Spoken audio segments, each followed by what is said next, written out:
Hey Kirtland, it's Amber here to remind you that every time you're entering the Kirtland campus, you must screen yourself for COVID 19.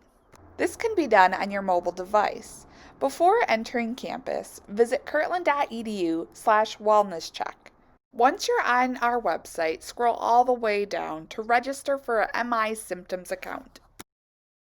We recommend logging in with your Kmail account. That way, you don't have to worry about remembering passwords or login information. Once you're registered, checking in is super easy. You'll fill out a short questionnaire, including recording your temperature if you have access to a thermometer. Once you've completed this self assessment, you'll see a green stamp of approval with the time and date stamped on it. Make sure you have this up on your phone and ready to show campus security upon arrival.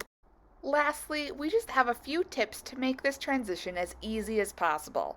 We recommend bookmarking the MI Symptoms website on your phone because every single time you're entering campus, you'll need to log on for the self assessment. We appreciate the time and attention you're taking to screen yourself for COVID 19. It takes less than 60 seconds and it helps keep the entire campus community safe. For the latest news from Kirtland on the coronavirus, make sure you visit kirtland.edu/coronavirus. Thanks for watching and stay safe out there.